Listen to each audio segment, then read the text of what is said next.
Anonymous, you wake up to an alarm at 7:15. You hit snooze once. Your phone has 6 notifications. A text from your mom, a weather alert, a reminder about a dentist appointment. You scroll social media for 8 minutes looking at other people's lives. You do not appear on anyone else's feed. You shower and get dressed without thinking about what you look like. You wear what's clean. You grab coffee at the same drive-thru you always use. The barista does not know your name. You wait behind 2 other cars. Nobody looks up when you pull in. Nobody looks up when you pull away. You drive to work in a car with 87,000 miles on it. You sit in traffic for 35 minutes. The people in the cars around you are strangers. They will remain strangers. None of you will remember this commute. At work, your manager knows your name. Your coworkers know your name. The circle of people who would notice if you disappeared tomorrow is maybe 30. You have never counted. At lunch, you eat where you want. You sit where you want. You talk as loud as you want. Nobody is recording you. Nobody is photographing you. You check your phone. You have 2 new likes on a photo you posted yesterday. One is from your aunt. After work, you go to the gym. You walk through a mall on the way home. Not a single head turns. You try on a jacket. You eat at a chain restaurant. The hostess seats you without recognition. The waiter treats you the same as the foretop next to you. At night, you watch something on your phone in bed. You see famous people on your screen. You set your alarm for 7:15. You close your eyes. Your name exists in no one's mind right now except your own. You sleep 8 hours undisturbed. Locally known, you wake up at 6:30. Your phone has 14 notifications. Someone tagged you in a community Facebook post. A parent from your kid's school shared something you did. You are the person people know in one specific context. Maybe you own the most popular restaurant in town. Maybe you're the coach who won the state championship. Maybe you ran for city council and won by 200 votes. You get coffee. The barista knows your order. She starts making it when she sees you walk in. At the gas station, the attendant nods. At the grocery store, someone stops you in the cereal aisle. They tell you their kid loved your class. You smile. You thank them. It takes 2 minutes. You finish shopping. At work, you are the biggest name in the building. People introduce you at events with a one-line description attached. This is the guy who. This is the woman who. The description is always the same. You are known for one thing in one place. You eat lunch at a local spot. The owner waves. Sometimes your meal is discounted. Sometimes someone you vaguely recognize sends a beer to your table. You nod in thanks. You don't know their name. They know yours. Your phone rings more than it used to. People want you at their charity event. They want your name on their flyer. You say yes more than you should. You check your social media. You have 2,300 followers. Most are from your zip code. You post a photo from work and get 47 likes. You know most of the people who liked it. At night, you go to the high school football game and 3 people shake your hand on the way to your seat. You still park your own car. You still carry your own groceries. You still wait in line at the post office. You can walk through any door in this town and someone will wave. You can also walk out and no one will follow. You go home. You lock the door yourself. You set your alarm for 6:30. Regionally known. You wake up at 6 o'clock. You have a Google alert set for your name. Today there's a hit. A regional news site mentioned you in an article about local business leaders. They got one detail wrong. You decide it's not worth correcting. You are known beyond your immediate town. Maybe you're a local TV anchor, a former college athlete who still gets recognized at games, a business owner with 11 locations across the state. People in your city recognize you. Not everyone, but it happens 2 or 3 times a week in public. You walk into a restaurant, the hostess looks at you a beat too long. She's trying to place your face. A couple at a nearby table leans in and whispers. You notice, you pretend not to. At work, your name carries weight in the region. You keynote a regional conference. A PR person helps manage interview requests. You have a professional headshot. It's on your website and in the local newspaper archive. They use it every time they write about you. Your social media sits between 8,000 and 25,000 followers. You start getting DMIs from strangers. Most are kind. A few are strange. One this week made you screenshot it and save it in a folder just in case. You did not respond. You go to the gym. Someone on the treadmill next to you says they saw you on the news last week. You smile and nod. You put your headphones in. You start choosing gym times more carefully. 5:30 a.m. is better. Fewer people. After work, you stop at the store. It takes 10 minutes longer than it should because someone wants to chat at the deli counter. At home, your partner mentions a neighbor asked about you. What's it like being married to them? Your partner laughs it off. At night, you review talking points for a reporter calling at 9 a.m. tomorrow. You set your alarm for 5:45. You run the talking points in your head one more time. You fall asleep. Nobody is outside your house. Nobody is watching. Internet famous. You wake up and your phone has 340 notifications. You don't read them. You can't. You scroll the first 20. 8 are positive. 3 are negative. 9 are people tagging friends. The rest are spam and bots. You stopped reading comments first thing in the morning 6 months ago because it was ruining your day before 8 a.m. You have 280,000 followers. You are famous on a screen and invisible on a street. You walk through the airport and nobody looks twice. Then a 16-year-old at the gate freezes when she sees you. She pulls out her phone. Her hands are shaking. Her mom looks confused. The mom has no idea who you are. The daughter is recording. Your income comes from brand deals and ad revenue. A skincare company emails offering $3,500 for one Instagram post. A supplement brand offers $8,000 for a 60-second YouTube integration. You have a rate card saved as a PDF. Your manager negotiates the deals and takes 20%. You hired the manager 4 months ago when the inbox hit 200 unanswered emails. You check analytics more than you check the weather. You know your average view count. You know your click-through rate down to 2 decimal places. You know that red thumbnails outperform blue ones by 12% on your channel. A video underperforms and your mood drops for 2 days. You tell no one this. You eat lunch at a restaurant. Nothing happens. You go to the gym. Nothing happens. Then once a month someone holds up a phone and records you without asking. You see yourself on a fan account you didn't know existed. They've screenshotted your worst angles. They've clipped a moment where you look confused and captioned it as a meme. You learn that you do not own your own face on the internet. At night, you plan tomorrow's content. You haven't posted in 3 days, and your engagement is dropping 6% per day. The algorithm doesn't care that you're tired. You record something, you edit it on your laptop in bed. You post it at 11:14 p.m. because your analytics say your audience peaks between 11 and midnight EST. You set your alarm. You check the post one more time before closing your eyes. It has 214 likes. You fall asleep, calculating the projected 24-hour view count. Verified famous. You wake up and do not check your phone for 20 minutes. This is a rule you set with your therapist. You started seeing the therapist 7 months ago. $250 per session. Every Tuesday at 10 a.m. over video call. You have 2.8 million followers. You are verified on every platform. The blue checkmark changed how strangers treat you. Emails got more respectful. Brands got bigger. Fans got bolder. Haters got louder and more specific. You are recognized in public several times a week. You walk into a coffee shop and feel eyes on you before you reach the counter. You can feel when someone is holding up a phone behind you. You don't turn around. You carry 2 phones, one for work, one for people you actually know. The work phone has 1,247 unread messages. The personal phone has 9. You look at the personal phone more. You answer the work phone faster. Your income last year was $440,000. You have an accountant who files quarterly estimates. A lawyer reviews every contract. A manager books the deals. A talent agent handles appearances. You pay the team before you pay yourself. For people take a percentage of your earnings before the money reaches your bank account. You attend an event. A photographer calls your name from 15 feet away. You turn, you pose.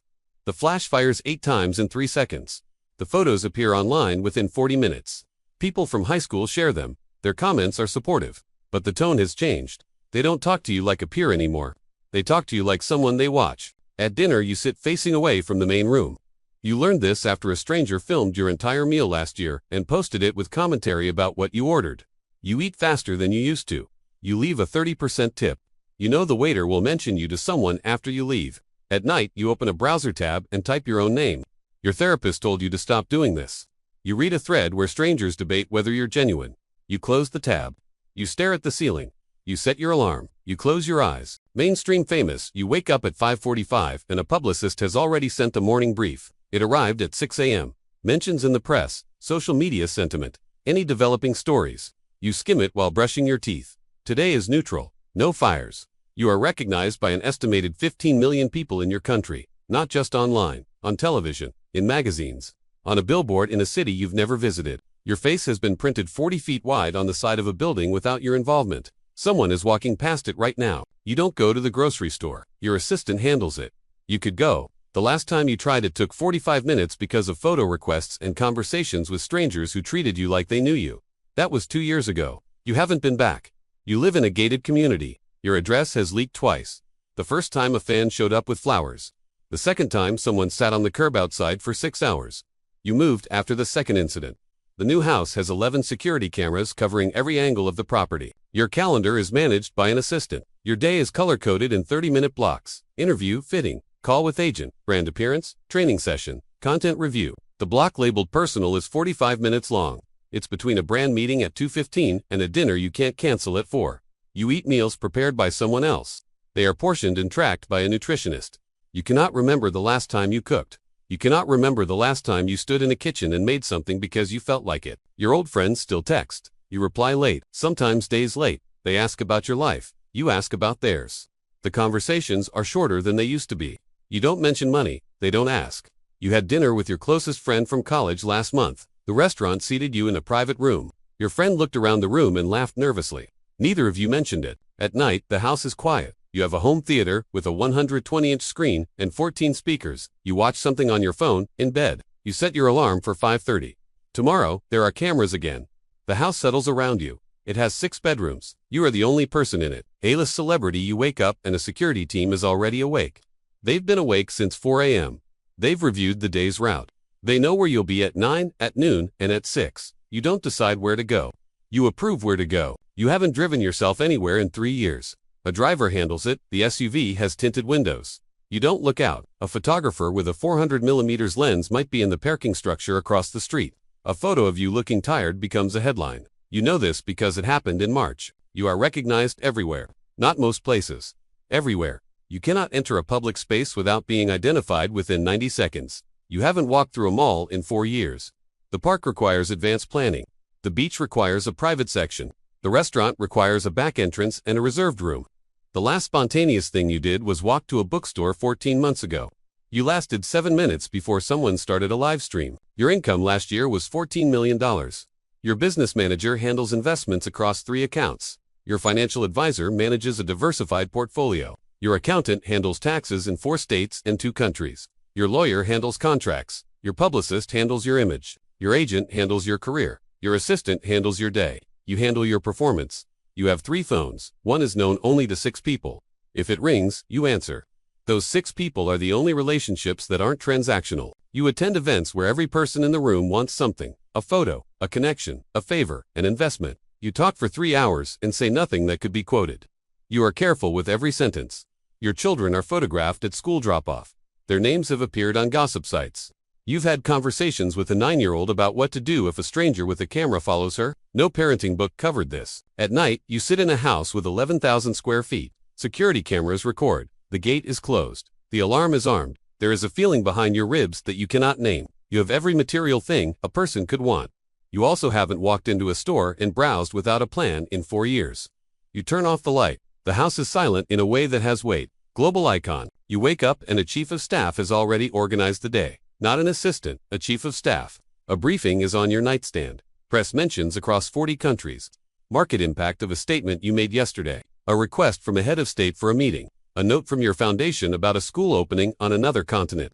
A security flag regarding a city you're visiting on Thursday. You are recognized across languages, across borders, across generations.